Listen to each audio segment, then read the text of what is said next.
I'm watching Deadliest Catch. It's a fishing show. Mm-hmm. Wait, crabs, yeah, right? Crabbing show, Yeah. Alaskan king crabs. Respect. So I'm watching Deadliest Catch. And a deckhand wasn't paying attention and let too many small crabs into the tank. This is big trouble for the captain. So the kid admits his mistake and apologizes. Captain, you're fired. I've watched you screw up for years. What's the message here? Yeah, so it's the captain that fires, sees the mistake and says, the captain says, you're fired. Okay, gotcha. Yeah. Okay. Okay, so this tells me a couple things. This tells me a few things. This tells me a lot of things, right? First of all, the boss watched the deckhand screw up for years. Mm-hmm. My assumption is that he didn't say anything. Mm-hmm. You watch someone screw up for years. How is the deckhand going to improve if he doesn't get counseled on what his shortfalls are? Okay, so that's one that could have happened, right? That's one assumption. Let's make the other assumption. The other assumption is that the captain did counsel the deckhand and watched him screwed up for years and told him, you better not do that, you better not do that, you better not do that. And he's now done it again. And guess what? He's getting fired. Mm-hmm. So that's understandable. So I think the question is implying kind of like, hey boss, this was my fault. I shouldn't have let that happen. And now the boss can say, oh, well, since you're taking ownership of that, that's no problem. We'll let it go. Mm-hmm. That doesn't happen. So if you have a concept in your brain that you think that when you take ownership for something that you're immune then from the punishment of the mistake you've made, that's not true. Yeah. That's absolutely not true. Taking ownership of a mistake does not relieve you of responsibility of that mistake.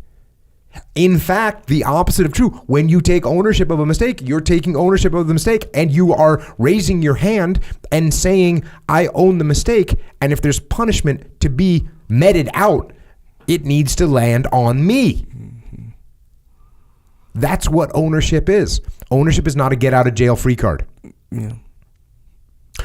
You know what? It's my fault. You know, we joke about this. Yeah. It's my bust. Yeah. Hey, my bust on that one. It won't happen again. Yeah. So now everyone just ignores it? No. This is a serious violation. Yep. Having the wrong size crabs is the kind of thing that gets you rolled up by the fish and game department, and all of a sudden you're getting shut down. This is serious business. Hundreds and hundreds and hundreds of thousands of dollars, if not more, are at stake here. And this kid isn't doing his job correctly. So either the boss, the captain, had mentored him and was fed up, which it makes him a good boss. And this was his last warning, and he failed his last warning, and there you go. Mm-hmm. Hey, I've been watching you screw up. I told you screwed up. I've written you up about screwing up, and I told you not to let this happen again, and you just let it happen again. You're fired. Mm-hmm. Or maybe the boss wasn't that squared away, and he hadn't counseled him. He hadn't had the hard conversations early with him to square him away. Mm-hmm. And now, the boss leaves something to be desired because he's just the first offense that he talks to him about is, hey, you're fired. Mm-hmm. When I took ownership of the blue on blue in extreme ownership, first chapter, I could have been fired for that. Yeah. I could have been fired. My boss could have said, yeah, you're right. This is your fault. We can't have that happen out here. You're fired. And you know what I said? Roger that. Mm. It's not, hey, I own this. Please let me go. Yeah. I took responsibility. Now here, I will say this though.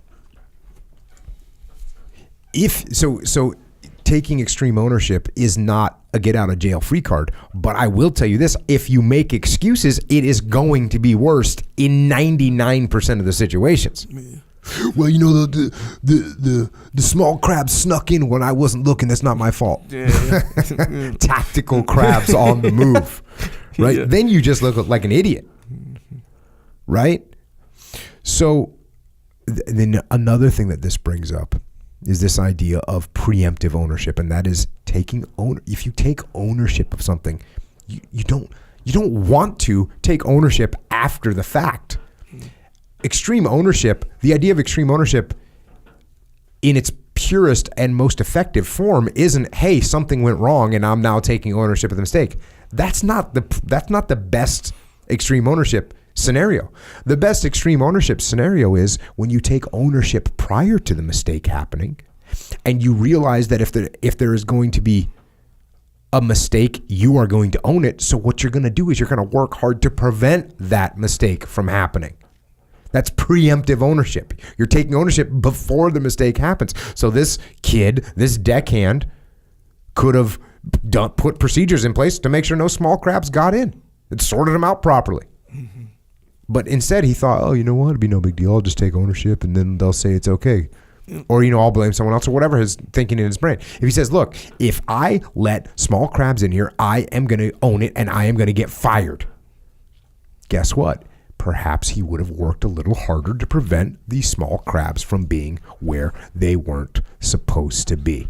But see, when you have that out, when you think you can just blame someone else, that allows you to be slack.